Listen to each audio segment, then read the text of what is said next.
सृष्टिः स्रष्टुराद्या वहति विधियुतं जाहविरजा च होत्री जे द्वे कालं विधत्तः श्रुतिविषयगुणा या स्थिता व्याप्य विश्वम् यामाहुः सर्वबीजप्रकृतिरितिजया प्राणिनः प्राणवन्तः प्रत्यक्षाभिः प्रपन्नस्तनुभिरवतवस्ताभिरष्टाभिरीशः।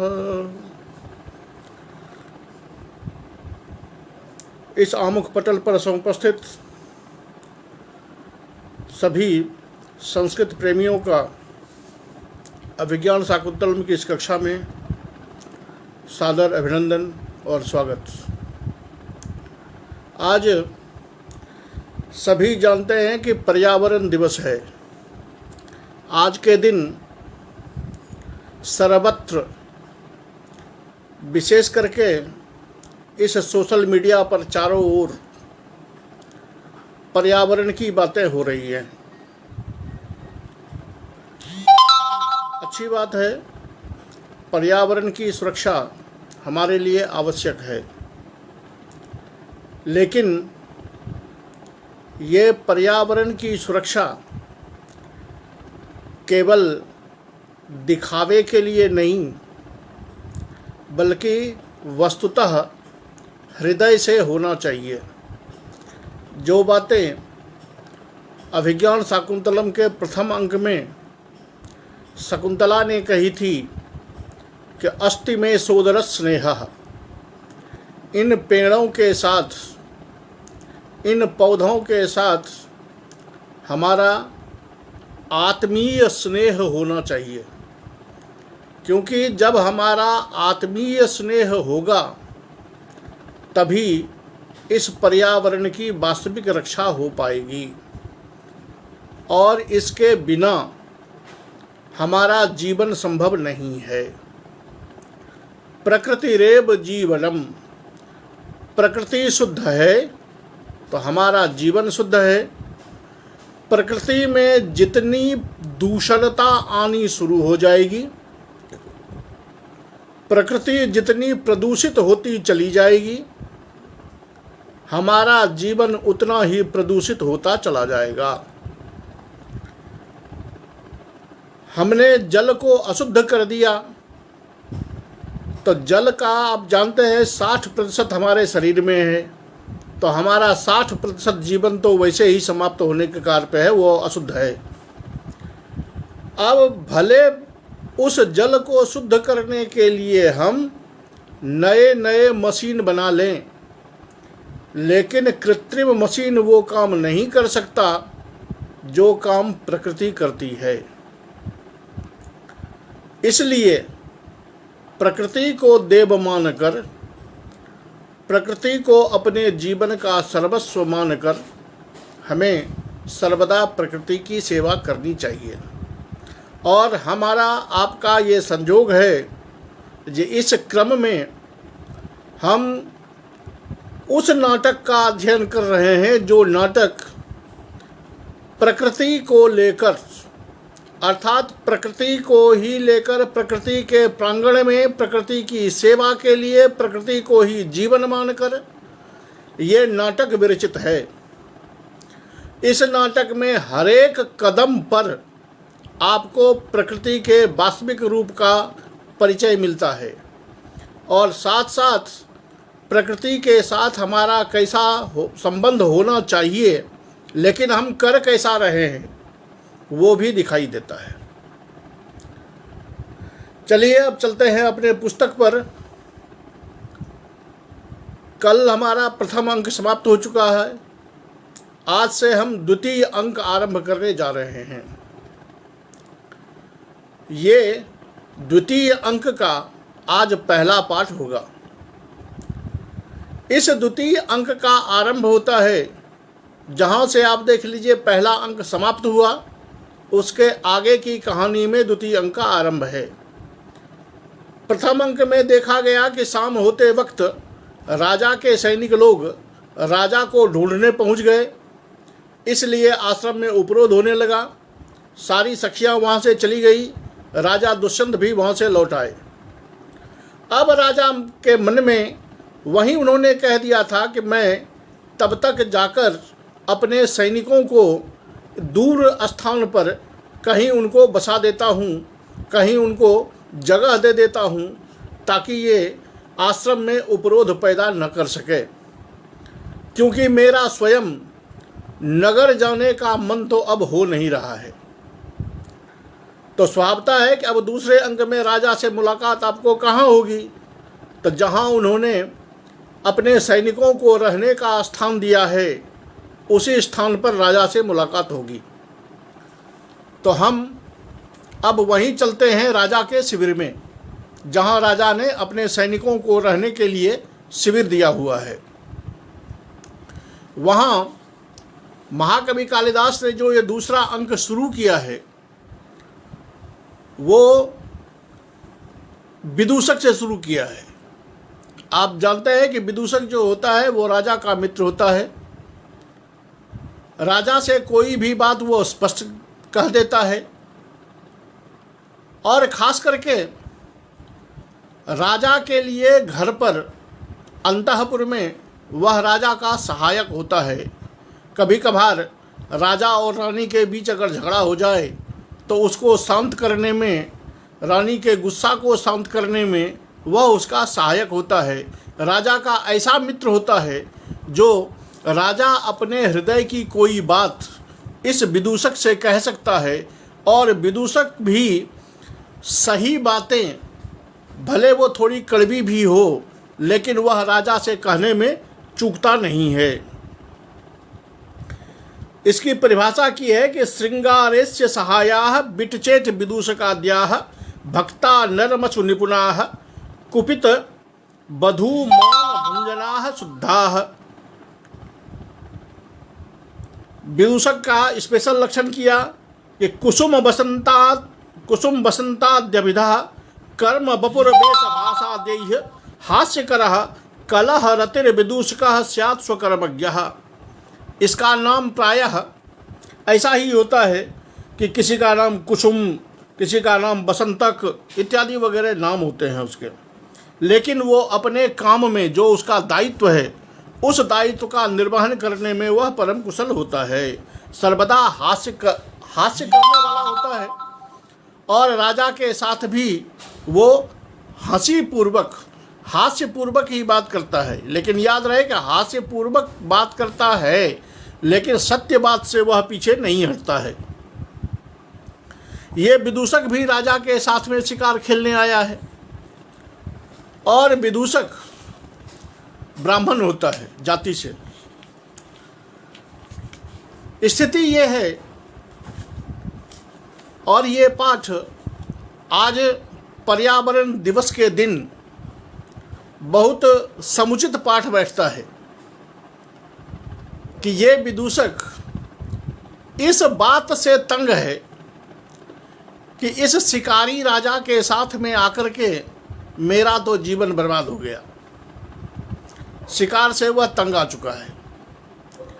क्यों तंग आ चुका है? यद्यपि राजा का उस समय शिकार करना एक अपना धर्म ही था। नैषधकार ने अपने महाकाव्य के द्वितीय सर्ग में लिखा है, मृगया न विगीयते नृपैरपि धर्मागम मर्म पारगई। अर्थात उस समय धर्म के मर्म को जानने वाले जो लोग थे, वो लोग भी राजा के द्वारा किए गए मृगया कर्म को, शिकार कर्म को निंदित नहीं बताते थे। तो उस समय अपना चल रहा था। ये ब्राह्मण बेचारा इस शिकार से तंग आ चुका है। तो अब यहाँ आपको हास्य भी मिलेगा और वास्तविकता भी मिलेगी। वो विदूषक कहता है, लंबी श्वासें खींचता हुआ कहीं बैठा है, कहता है, हाओ भो हतोस्मि एतस्य मृगया शीलस्य राज्ञो वयस्य भावे निर्भिन्नः। ये भो पद जो है, ये किसी का संबोधन नहीं है। जैसे हम अपने बैठे बैठे किसी बात से दुखी होते हैं, कहते हैं हाय राम, सब चौपट हो गया।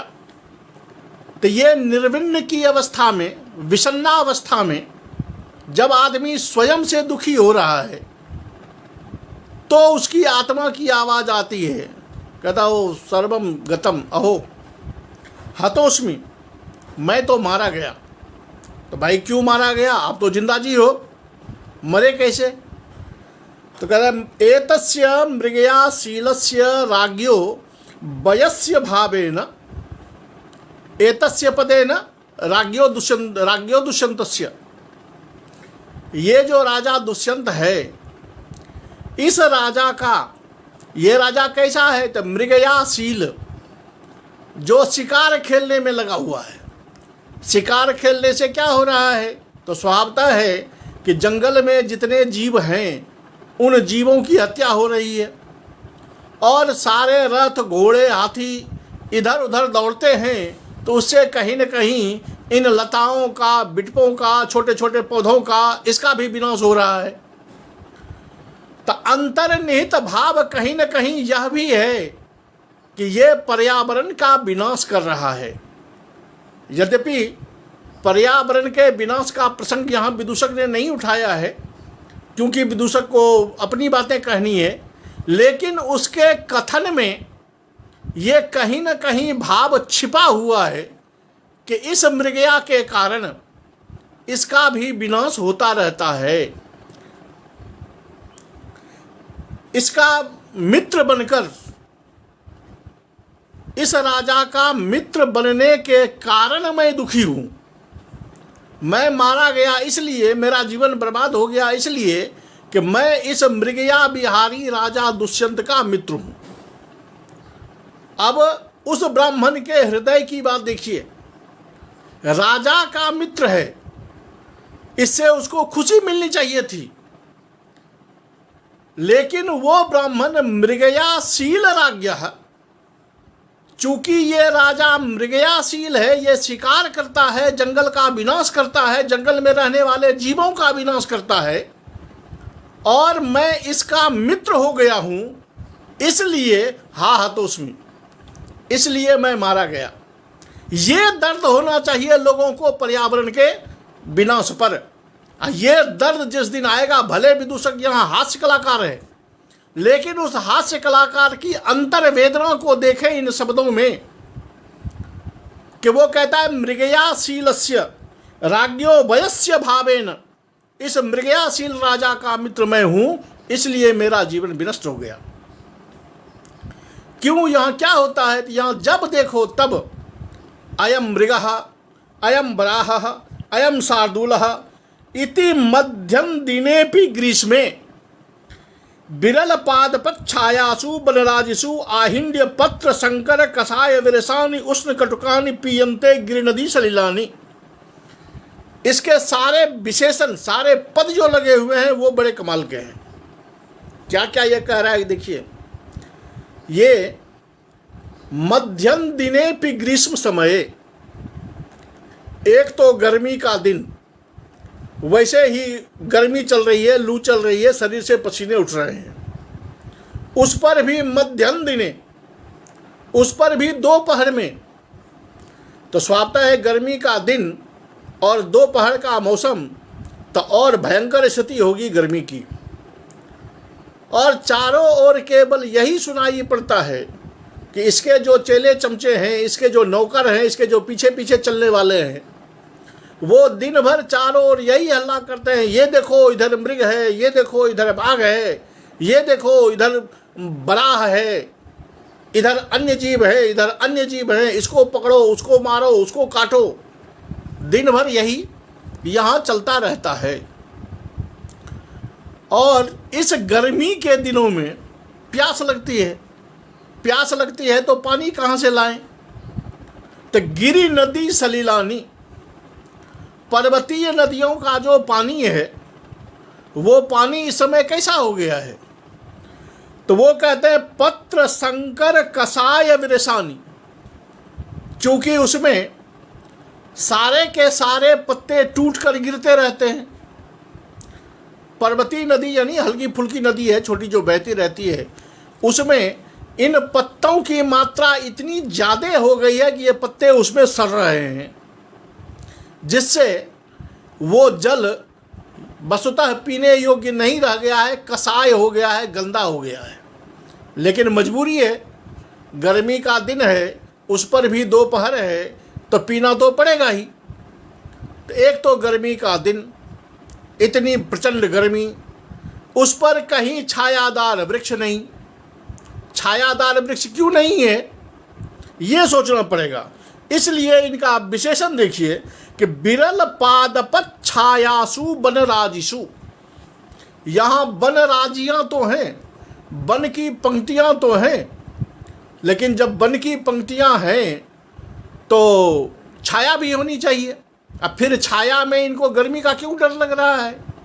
तो छाया नहीं है, क्योंकि गर्मी के दिनों में सारे पुराने पत्ते झड़ गए हैं। पुराने पत्ते झड़ जाने के कारण और नए पत्ते का आगमन आरंभ हो जाने के कारण इन पेड़ों में छाया कम है। बिरल पादपत छाया, बिरला पादपः,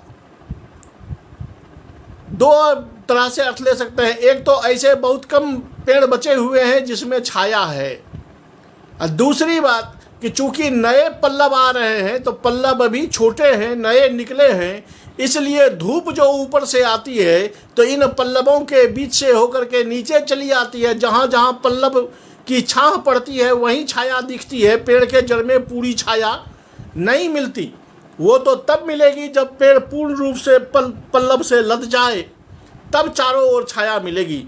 लेकिन चूंकि अभी नए नए पल्लव निकल रहे हैं तो बिरलत छाया, पेड़ के नीचे में भी थोड़ी थोड़ी छाया ही मिलती है। ऐसी छाया में, ऐसी वनराजियों में, वन की पंक्तियों में आहिंद्य, चूँकि राजा मेरा मित्र है और राजा शिकारी है, और शिकार में यह दौड़ता रहता है, तो मुझे भी उसके पीछे पीछे दौड़ना पड़ता है। अब दौड़ते रहते हैं जंगल में, पेड़ के नीचे कोई छाया तो है नहीं, ऊपर से गर्मी प्रचंड है, तो एक तो दौड़ना पड़ता है, गर्मी लग रही है, पीने के लिए यहाँ पानी नहीं है, बल्कि सारे पत्तों के गिर जाने से जो कसाय हो गया है पानी पर्वतीय नदियों का, वही पानी हमें पीने को मिल रहा है। इसलिए वो कहता है हा हतोस्मि, हाँ मैं मारा गया।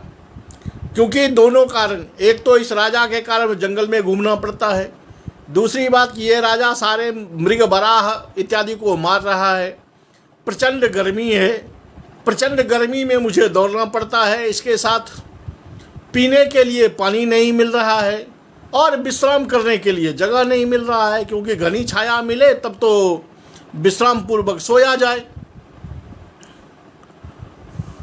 क्योंकि कालिदास ने पहले ही कह दिया है, गर्मी के दिनों में प्रच्छाय सुलभ निद्रा, जब खूब घनी छाया वाला पेड़ मिले तो घनी छाया में जाके आराम से नींद आएगी। यहाँ तो बिरल पादपत छाया है कि यहाँ पेड़ों में बिरल छाया ही है, छाया कम है, इस कारण मैं मारा गया। दूसरा बताते हैं कि अनियत बेलंच उष्णोष्ण मांस भूइष्ठम भुज्यते, कहता है कि इस क्रम में भोजन मिलना भी दूभर है। भोजन कब मिलता है? तो अति बेलंच, अनियत बेलंच, नो नियता बेला जस्य। भोजन का एक समय होता है, समय पर भूख लगता है, लोग समय पर भोजन करते हैं। यहाँ जो शिकार में आए हुए हैं तो यहाँ भोजन का कोई टाइम ही नहीं है। कभी 10 बजे लौट के आ गए तो तभी भोजन हो जाएगा, कभी 2 बज जाएगा, कभी 4 बजेगा, कभी 6 बजेगा, कभी रात में ही मिलेगा। तो भोजन की कोई बेला नहीं रह गई है, इसलिए और समस्या है। चलो भाई, भोजन की बेला नहीं रह गई है, लेकिन भोजन मिल तो जाता है। कहता रे भोजन मिलता भी है तो वो क्या मिलता है? वो देखिए कि उष्णोष्ण भूइष्ठम, उष्णोष्ण मांस भूइष्ठम, वो भी ऐसा मिलता है कि गरम गरम। एक तो लोग थके हारे आते हैं, जल्दी फल्दी बनाते हैं, और जो मिलता है वही गर्मा गर्म ठूस लेते हैं, वही गर्मा गर्म खाने को बैठ जाते हैं। और गर्मा गर्म खाने को तो बैठ जाते हैं, उसमें भी क्या है, तो मांस भूइष्ठम, इस भोजन में अधिकतर ज़्यादा तो मांस ही पकता है और वही खाने को मिलता है। एक तो ब्राह्मण होने के नाते मुझे मांस से दुश्मनी, मांस खाने का मैं आदी नहीं, और उस पर भी एकदम गरम गरम, उस पर भी समय पर नहीं। तो एक तो भोजन का समय नहीं, दूसरा कि भोजन अत्यंत गरम, तीसरा कि जो भोजन करने का मुझे कभी अभ्यास नहीं है, जो खाना मैंने कभी खाया नहीं, जिस खाने में मेरी कोई रुचि नहीं, वो मांस से परिपूर्ण भोजन मुझे मिलता है। इसलिए मेरा जीवन तो इसके साथ में बर्बाद हो गया। तीसरा बताता है, तीसरा कारण कि तुरग गजानन च शब्देन रात्रावपि में नास्ति प्रकाम सहितव्यम। यहाँ राजा है तो इनके साथ में हाथी घोड़े भी हैं, सैनिक है, तो दिन रात ये हाथी घोड़े चिल्लाते रहते हैं दरवाजे पर। इन हाथी घोड़ों के दौड़ने की, भागने की, चिल्लाने की जो आवाज़ है, इस आवाज़ से रात में भी प्रकाम सहितव्यम न, ऐसा अवसर मुझे नहीं मिलता कि मैं खूब जी भर के जितनी नींद आए उतनी नींद ले सकूं। क्योंकि आदमी कितना भी थका हुआ हो, अगर यथेच्छ निद्रा हो जाए, गहरी नींद हो जाए और यथेच्छ सोने को मिल जाए, तो फिर उसके शरीर का परिश्रम थोड़ा कम हो जाता है। यहाँ विदूषक कहता है कि हमें तो वो भी नसीब नहीं है, क्योंकि हाथी घोड़े इतने चिल्लाते रहते हैं कि मैं जी भर के सो पाऊँ, ऐसा भी नहीं होता है। तो एक शंका आएगी या शंका होती है कि भाई हाथी घोड़े तो सायंकाल में चिल्ला रहे होंगे, जब रात के 2 बजे के बाद गहरी रात हो जाती है, भोर का समय होता है, उस समय तो हाथी घोड़े नहीं चिल्लाते, उस समय तो शांति होती है, उस समय तो आप सो सकते हैं। तो फिर आपको प्रकामन सहितव्यम क्यों नहीं होता, आपको प्रकाम निद्रा क्यों नहीं आती? तो उसका जवाब इस बेचारे ब्राह्मण के मुंह से सुनिए। कहता रहे भाई आप लोग तो चक्कर में फंस गए, मैं जो कह रहा हूँ वो सही है, क्योंकि इन हाथी घोड़ों की आवाज़ से मुझे नींद नहीं आती। और रही बात कि जब प्रातः काल में हाथी घोड़ों की आवाज़ नहीं होगी तब सोया जाए, तो वो वक्त कहाँ है? ये तो सुनिए कि महत्येव प्रत्युषे दास्याः पुत्रैः शाकुनिकलुब्धैः कर्णोपघातिना वन गमन कोलाहलेन प्रतिबोधितोस्मि। एक तो उस भोर के समय में थोड़ी अच्छी नींद आती है, लेकिन उसी समय महति प्रत्युषे, अत्यंत सवेरे, प्रत्युष काल ही हो गया, सूर्योदय से लगभग 4 घड़ी पहले का समय। ये कहता है कि और पहले, उससे भी पहले, यानी सूर्योदय से घंटों पहले, ये दास्याः पुत्रैः, ये दासी पुत्र ये कह रहे हैं, उनके पीछे पीछे जो शिकारी घूमता है जंगली, उसको ये एक हिसाब से गाली पड़ रहे हैं कि ये दासी के पुत्र नीचा अधम, क्योंकि सवेरे सवेरे हमको जगा देता है। तो उसमें महति एव प्रत्युषे, अत्यंत सवेरे ये हल्ला करने वाले दास्याः पुत्रैः शाकुनिकलुब्धैः, जो शकुनी पक्षी, ये पक्षी के मारने के लोभी होते हैं, क्योंकि ये जानते हैं सवेरा जब हो जाएगा तब पक्षी अपने घोंसले से निकल के उड़ जाएगा। अब पक्षी जब घोंसले से निकल के उड़ जाएगा तो हमें शिकार में जाके क्या मिलेगा? तो शिकार में जाना है, पक्षी को मारना है, पक्षी का मांस लेना है, तो वो तभी संभव है जब उतना सवेरे जाया जाए जिस समय पक्षी अपने घोंसले में मिल जाए। इसलिए महति प्रत्युषे शाकुनिकलुब्धैः, जो पक्षी के मांस का लोभी है, ये सारे दासी पुत्र कर्णोपघातिना वनगमन कोलाहलेना महति प्रत्युषे एव अत्यंत सवेरे उठकर जंगल जाने के लिए ऐसा कोलाहल मचाते हैं, ऐसा हल्ला मचाते हैं कि चलो चलो चलो उठ के शिकार खेलने का समय हो गया, चलो भागो जल्दी चलो, कि कर्णोपघातिना, जो इन कानों का उपघात करता है, यानी लगता है कि कान फोड़ देगा, कान के छेद को फाड़ के निकल जाएगा, ऐसी इसकी ये कर्कश वाणी है, ऐसा इसका जोड़ का कोलाहल होता है कि उस कोलाहल के कारण उस महति मृत्यु से, जिस समय नींद का समय होता है, शांति थोड़ी होती है, उसी समय इनके कोलाहल से मैं जगा दिया जाता हूँ, मुझे जगा दिया जाता है। इतना कष्ट है, इतने कष्ट पर भला कहो कि मैं क्या करूँ। इसीलिए तो कह रहा हूँ कि हाँ हतोष में मैं मारा गया। कहता है कि दुर्भाग्य देखो कि इतना तो बाहरी कष्ट हो ही रहा है। एता बता पिन में पीड़ा समृद्धा, इतना हो जाने मात्र से ही भैया मेरी पीड़ा समाप्त नहीं हो गई, मेरा दुख समाप्त नहीं हुआ। तो कहता है क्या इससे ज़्यादा और पीड़ा है आपको? तो वो बताते हैं कि एता बता पिन में पीड़ा समृद्धा, इससे भी मेरी पीड़ा समाप्त हो गई हो, इतने पर ही मेरा दर्द समाप्त हो गया हो, ऐसी बात नहीं है। तो तब क्या हुआ? तो जतः अयम गंडस्य ऊपरी विस्फोटकः समृद्धः, कि ये देखो गर्मी के कारण मेरे इस कपोल पर एक फोड़ा हो गया है।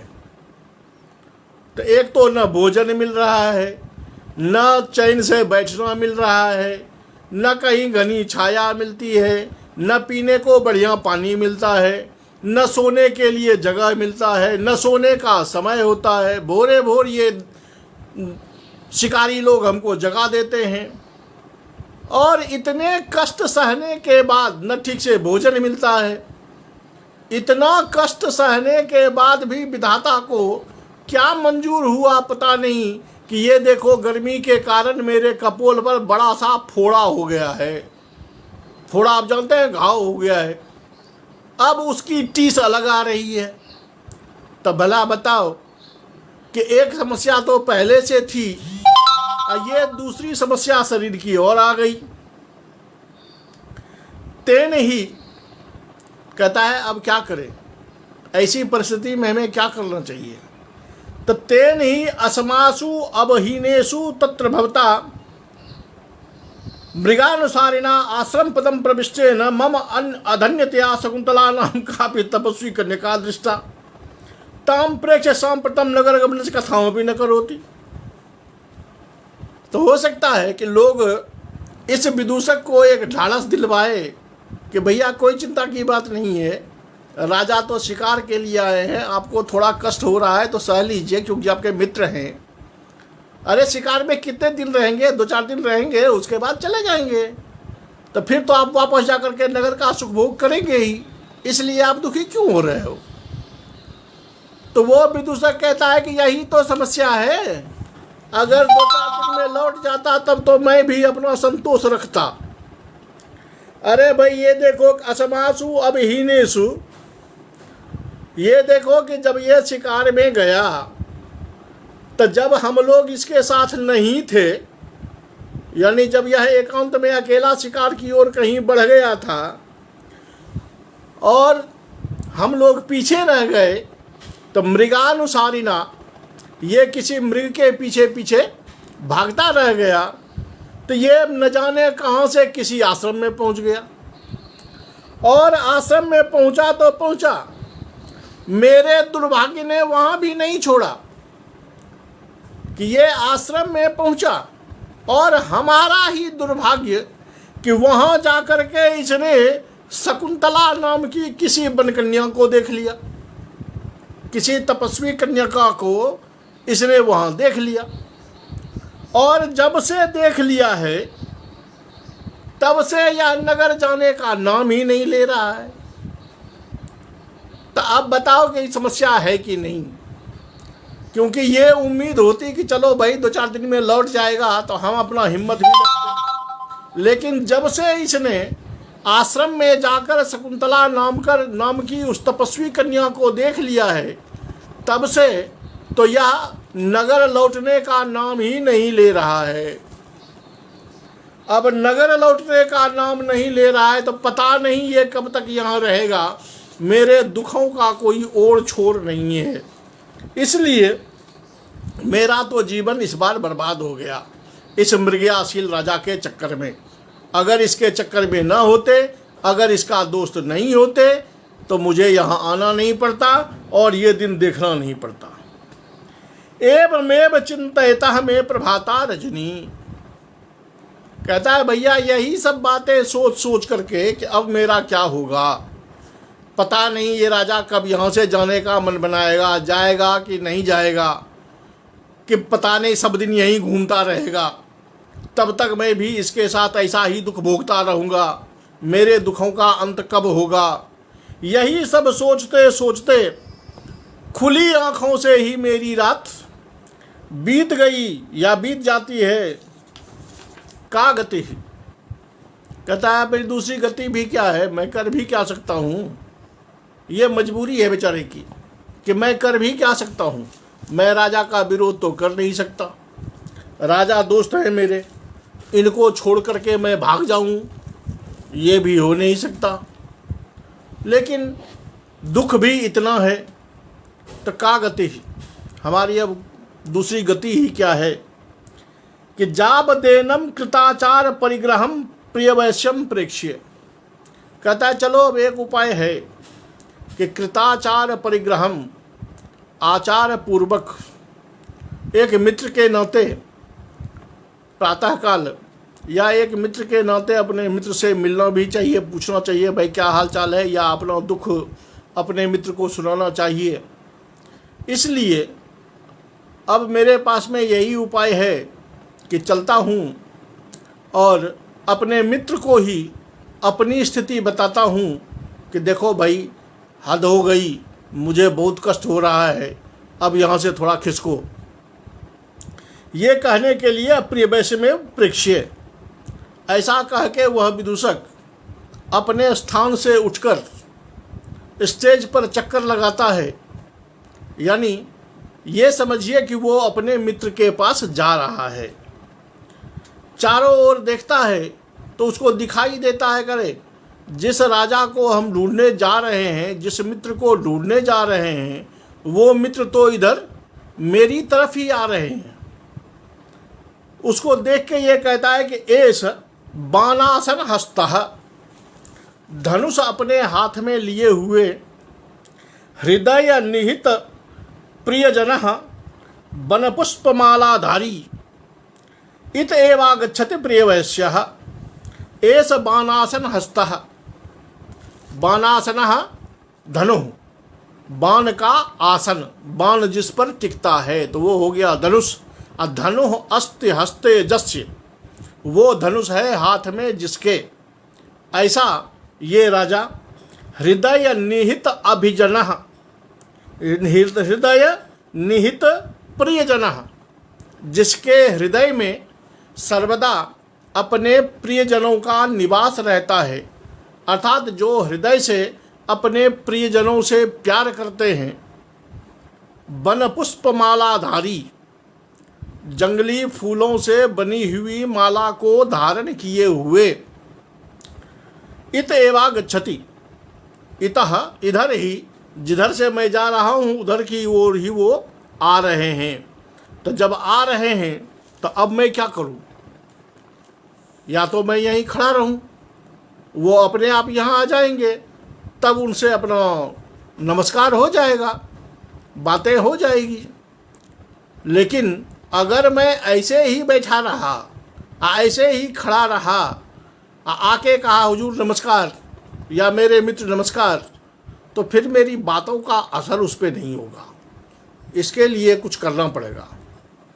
तो वो क्या करता है कि भवतु अंग भंग विकलो भूत्वा स्थास्यामि, चलो मैं ऐसा ड्रामा करता हूँ कि अंग भंग विकलः, ऐसी विकलता का नाटक करता हूँ जिससे ये पता चले कि अंगस्य भंगात, जब शरीर का कोई अंग टूट गया हो, मुड़ गया हो, कट गया हो, ऐसी परिस्थिति में आदमी की जो विकलता होती है, वैसा प्राणी बनकर, अर्थात ये दिखाता हुआ कि मेरा अंग भंग हो गया, अंग भंग व्यक्ति की जो विकलता है, तद्वत विकलता को अपने शरीर पर लिए हुए तद्वत विकल होता हुआ स्थास्यामि, मैं यहीं बैठता हूँ और शरीर पर वो विकलता होनी चाहिए जैसे किसी के शरीर का कोई अंग टूट फूट गया हो।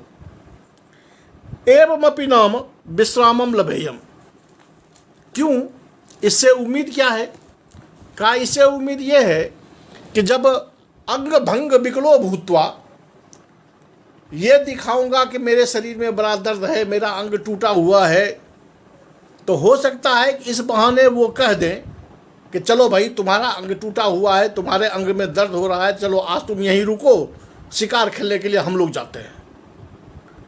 तो इसी बहाने से भी थोड़ी देर के लिए, एक ही दिन के लिए सही, लेकिन मुझे विश्रांति मिल जाएगी, मुझे आराम मिल जाएगा। ये सोचकर विदूषक उसी अवस्था में अपना टांग हाथ टेढ़ा मेढ़ा करके वहीं रुक गया कि चलो भैया ऐसा ही दिखाएं ताकि मेरी जान बच सके। ऐसा वो अंग भंग टेढ़ा होकर के वहीं बैठ गया। ठीक जो ही वो उस पोजीशन में आया, तब पहले जो कहा था कि एस बानासन हस्ता, उसी पोजीशन में हाथ में धनुष लिए, बन के फूलों की माला को धारण किए, अंतर्मन में कुछ सोचते हुए राजा दुष्यंत का प्रवेश होता है। राजा मन ही मन सोच रहे हैं। आप जानते हैं कि राजा का मन तो यहाँ अब शिकार पे है नहीं, राजा का मन तो वहाँ शकुंतला में लगा हुआ है। तो वो मन ही मन तो शकुंतला को ही याद कर रहे हैं। तो वो मन में सोचते हैं कि कामम प्रिया न सुलभा, कामम प्रिया न सुलभा मनस्तु तदभाव दर्शनाश्वासी, अकृतार्थे मनुष्य रतिम उभय प्रार्थना कुरुते। ये मन की भावना है राजा दुष्यंत की कि ये मैं मान रहा हूँ कि प्रिया नो सुलभा, जो हमारी प्रिया है, जिसको मैंने अपनी प्रिया मान लिया है अभी, वो जो है शकुंतला, वो सुलभ तो नहीं है कि मैं जाऊं और राजा होने का परिचय दूं और वो मेरी प्रिया मुझे मिल जाएगी। इतना आसान काम तो ये है नहीं। तो कामम प्रिया न सुलभा, लेकिन मनस्तु तदभाव दर्शनाश्वासी, लेकिन मेरा मन जो है वो तदभाव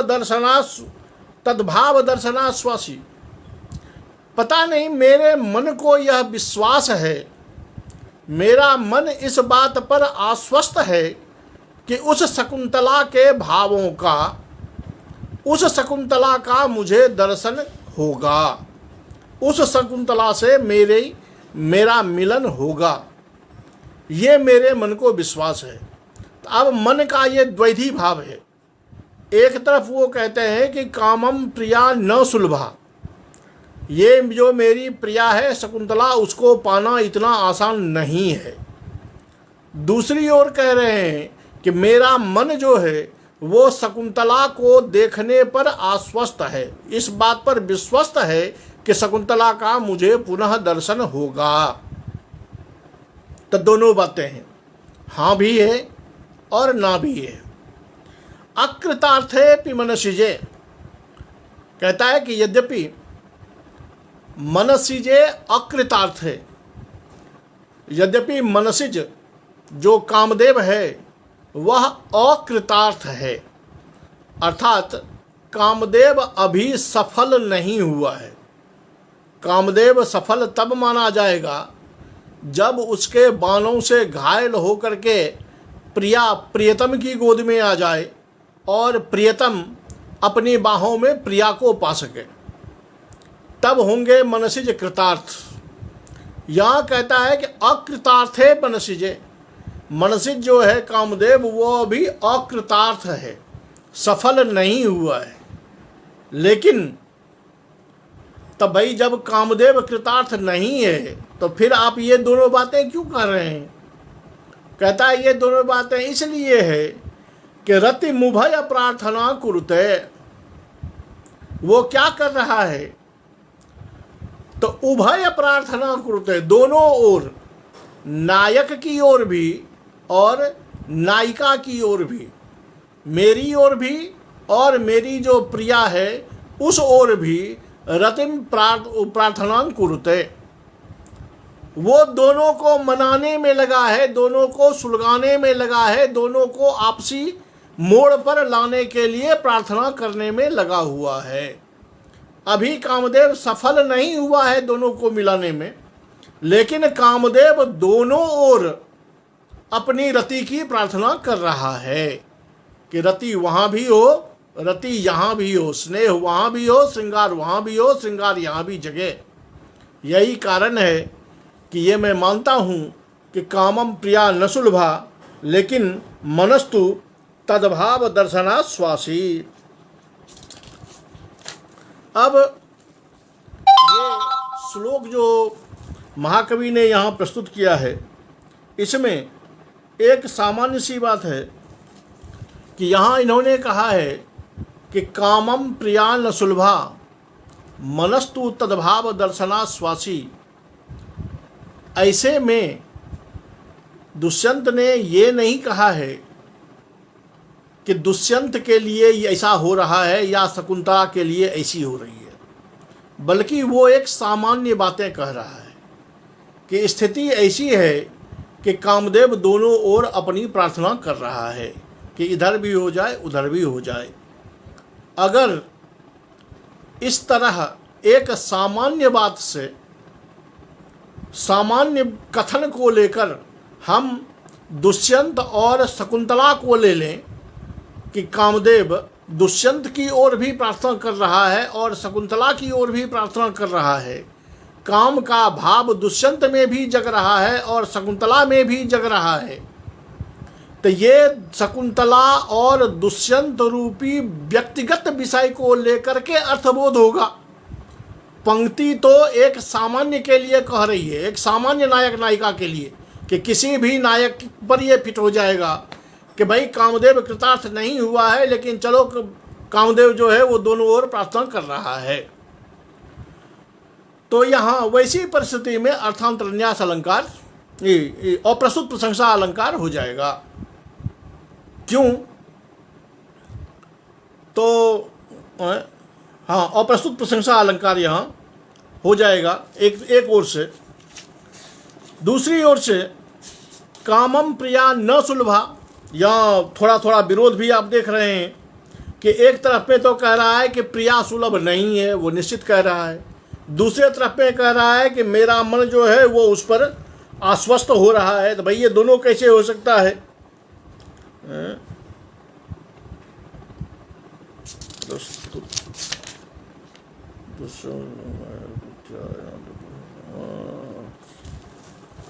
तो यहाँ थोड़ा थोड़ा आपसी विरोध भी दिख रहा है, लेकिन वास्तविक स्थिति यह है कि यह मन के द्वैधी भाव का चित्रण है कि जिस नायक को नायिका न मिली हो, मन में सोच रहा हो कि ये नायिका मेरी है, तो उसके मन में ये भाव तो आता है, कभी आता है चलो छोड़ो भाई ये संभव नहीं है, फिर कहता है ना क्यों नहीं होगा, मेरे भाग्य में लिखा हुआ होगा तो जरूर मिलेगी।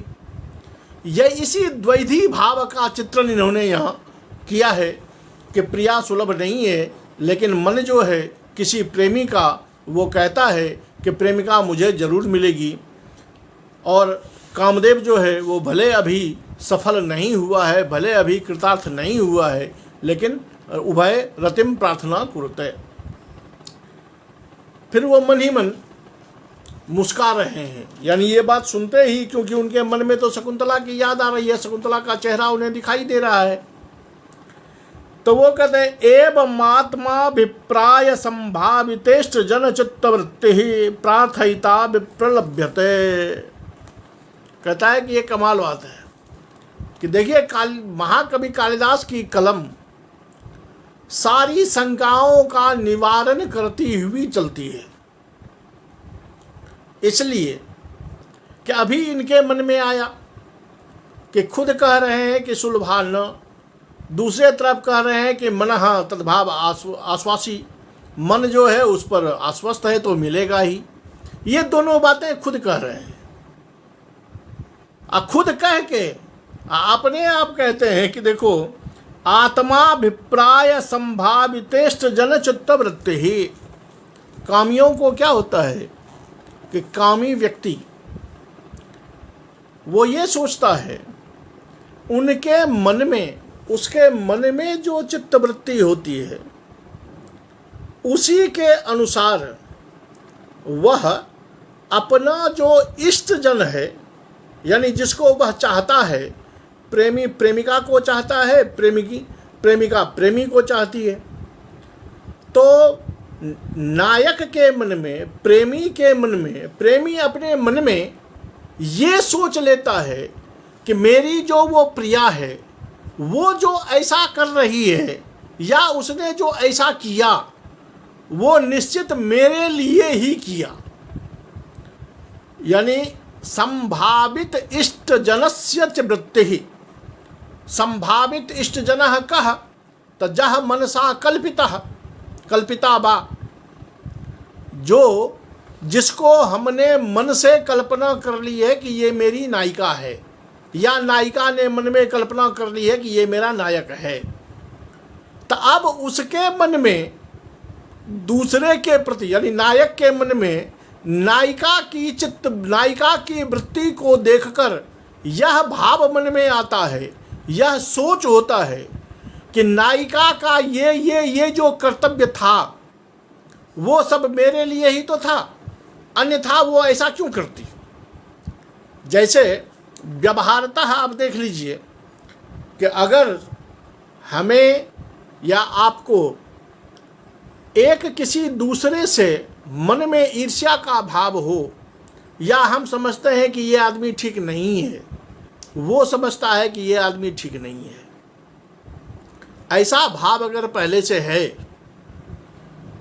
तो सामान्य तौर पर वो व्यक्ति मेरे आगे से गुजरता है, उसका मेरे विषय में कोई सोच नहीं है, वो अपने किसी चिंतन में है, किसी से बात कर रहा है, कुछ कर रहा है, लेकिन वो अगर हंस देता है, अब मैंने अगर देख लिया तो अब हमारे मन में नाना शंकाएं उत्पन्न हो जाती हैं।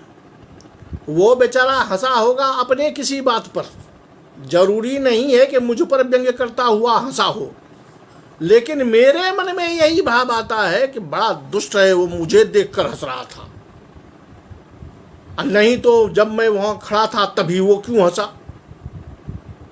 अब उस एक महज संजोग को हम अपने प्रति उसकी ईर्ष्या के भाव को समझ लेते हैं। तो संभावित इष्ट जन चित्त वृत्ति ही, कि जिसके विषय में हम विचार कर रहे हैं उसकी जो भी चेष्टा है उस चेष्टा को हम अपने पक्ष में ही लगा करके देखते हैं।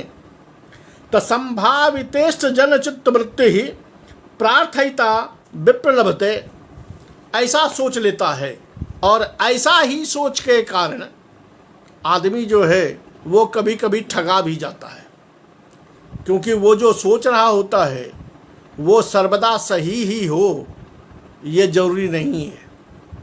लेकिन खास करके जब श्रृंगार की बात आती है और कामी जो है, प्रेमी जो है, वो अपनी प्रेमिका के विषय में यही बातें सर्वदा सोचता रहता है कि उसने जो ये बोला वो मेरे लिए ही बोला, उसने जो ये किया वो मेरी ओर इस बात का इशारा कर रहा था, पता नहीं वो कर रहा था या नहीं कर रहा था, उसने किस लिए किया, किस लिए कहा, ये वो जाने। लेकिन यहाँ प्रेमी अपने मन से यही विचार करता है कि ये सारा काम, उसकी सारी वृत्ति जो है वो मेरे लिए हुई है। इस भाव को अगले श्लोक में बहुत बेहतरीन ढंग से उपस्थापित किया गया है कि स्निग्धम वीक्षित मन्यतोपि नयने जत प्रेरयन्त्या तया जातम जच्च नितंबयोर गुरुतया मंदम विलासादिव मागा इत्युपरुद्धया यदपि तत्सासूय मुक्ता सखी सर्वं तत्किल मत्परायण महो कामः स्वतां पश्यति। कामः स्वतां पश्यति। कामदेव जो है वो सर्वदा सारी बातें अपने अनुकूल ही देखता है, या कामी व्यक्ति जो है वो अपने नायिका द्वारा की गई सभी चेष्टाओं को अपने पक्ष में ही देखता है। क्या क्या किया है तब याद कीजिए। शकुंतला जिस समय बात हो रही थी प्रथम अंक में, उस दृश्य को राजा याद कर रहे हैं कि स्निग्धम वीक्षित मन्यतोपि अन्यतोपि नयने प्रेरयन्त्या तया। तया शकुंतलया, वो शकुंतला नयनम अन्यतो प्रेरयन्त्या, अपनी आंखें उसने भले दूसरी ओर घुमा ली थी, अपनी आंखों को दूसरी ओर यानी हमसे अलग दूसरी ओर प्रेरित कर रही थी, दूसरी ओर देख रही थी, लेकिन फिर भी स्निग्धम वीक्षितम तया, कि भले ही वो अपनी आँखों को दूसरी ओर प्रेरित कर रही थी, लेकिन स्नेह पूर्वक उसने मुझे ही देखा था। अब गौर कीजिए कि जिस समय शकुंतला वहाँ थी वो अपनी आंखें घुमाकर किसी और को देख रही थी। अब इनके मन में विचार आ रहा है कि वो दूसरे को देख नहीं रही थी, हमें दिखाने के लिए जबरन आंखें उधर घुमा ली थी, वस्तुतः देख तो मुझे ही रही थी। जातम जच्च नितंबयोर गुरुतया, जांघों के भार के कारण, नितंबयोः गुरुतया, अपने जांघों के भार से जो वह धीरे धीरे मंदम विलासादिव, विलास पूर्वक या मंदम मंदम, जांघों के भारी होने के कारण जो धीरे धीरे चल रही थी, तो अब कामी के मन में ये हो रहा है कि ओहो ना ना ना ना, वो पैरों के भार से नहीं चल रही थी, बल्कि मुझे दिखाने के लिए, ताकि अधिक से अधिक समय वो मेरी आँखों के सामने रह सके, इसलिए मंदम विलासादिव, कि वह विलास पूर्वक मैंने अपनी नई चाल दिखाती हुई वो मेरे सामने में धीरे धीरे चल रही थी। जातम जच्च नितंबयोः गुरुतया, नितंबयोः गुरुतया जत जातम, जांघ के भारी होने के कारण जो उसका धीरे धीरे गमन था, उसको भी यह कामी समझ रहा है कि मंदम विलासादिव, उसके गमन में जो मंदता आई थी वो मुझे दिखाने के लिए ही उसका एक विलास था।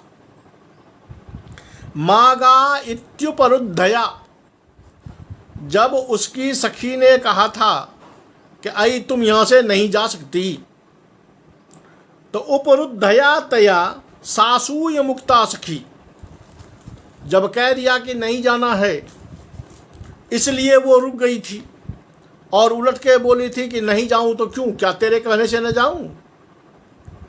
तो अब ये सोच रहे हैं कि अगर उसको जाना होता तब तो वो सीधी उठ के चली गई थी तो चली जाती, लेकिन इसके कहने से, प्रियंवदा के कहने से, वो जो वहाँ रुक कर जो वो असूया पूर्वक, ईर्ष्या पूर्वक थोड़ी बात करने लगी कि मैं क्यों जाऊं, तेरे कहने से जाऊं, तू मेरी गुरु है, वगैरह वगैरह जो बातें करने लगी, इससे स्पष्ट है कि वो स्वयं ही जाना नहीं चाहती थी। अब शकुंतला के मन में क्या था ये तो शकुंतला जाने, लेकिन यहाँ देख लीजिए तीनों काम जो हो रहा है कि शकुंतला ने अपनी आंखें दूसरी ओर लगाई थी, तो कामी है यहाँ दुष्यंत, दुष्यंत ये कहता है कि उसने भले आंखें दूसरी ओर लगा ली थी, लेकिन देख मुझे ही रही थी। वो जब निकलने लगी, चल रही थी, तो पैरों जांघों के मोटा होने के कारण या स्थूल होने के कारण वो धीरे धीरे चल रही थी। ये कामी कहता है कि नहीं नहीं नहीं, वो तो मुझे दिखाने के लिए ही धीरे धीरे चल रही थी, कि ताकि अधिक से अधिक समय तक मैं उसे देख सकूं। जब प्रेमवदा ने कहा था कि मत जाओ, और वो उलट के बात करने लगी थी, तो बात तो उसकी अपनी सहेली वाली थी, लेकिन ये सोच रहे हैं कि नहीं, चली तो जाती वो अपने मन से भी, लेकिन वो जो रुक गई और अपनी सहेली के साथ असूयापूर्वक बात करने लगी, इससे ये जाहिर होता है कि उसको जाने की इच्छा ही नहीं थी, वो मेरे सामने ही खड़ी रहना चाहती थी। इस प्रकार इन तीनों कामों को, शकुंतला की जो तीनों वृत्ति है, आँखों को घुमा लेना, धीरे धीरे चलना और प्रेमवदा के साथ असूयापूर्वक बोलना, ये तीनों भले हुआ हो अन्य कारण से, लेकिन यहाँ कामी दुष्यंत इन तीनों को अपने ही पक्ष में देख रहा है, और अपने ही पक्ष में देख रहा है। तो इसीलिए सूक्ति यहाँ चरितार्थ होती है कि कामी स्वताम पश्यति। जो कामी है, जो प्रेमी है, वो सर्वदा सर्वत्र अपना ही पक्ष, अपने ही पक्ष में सारी बातों को देखता है। कामी स्वताम पश्यति।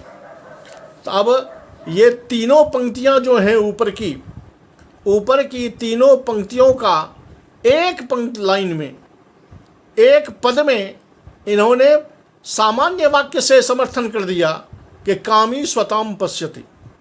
कामी जो है वो सर्वदा अपना ही पक्ष देखता है, और दूसरे के जो उसके मन में पहले से बैठा हुआ है, जिसको उसने अपना प्रिय मान लिया है, उसके द्वारा किया गया जो भी कर्तव्य है, भले वह इसके पक्ष में हो या भले उसके विपक्ष में हो, है क्या ये तो उसे भी नहीं मालूम, लेकिन अपने मन में जिसको उसने बिठा लिया है, उसकी सारी चेष्टाओं को वह अपने पक्ष में ही देखता है, और सब पर वो अपना ही अधिकार समझता है कि नायिका के द्वारा किया गया जो भी काम है वो मेरे लिए ही हुआ है, इसका दूसरा और कोई कारण नहीं हो सकता।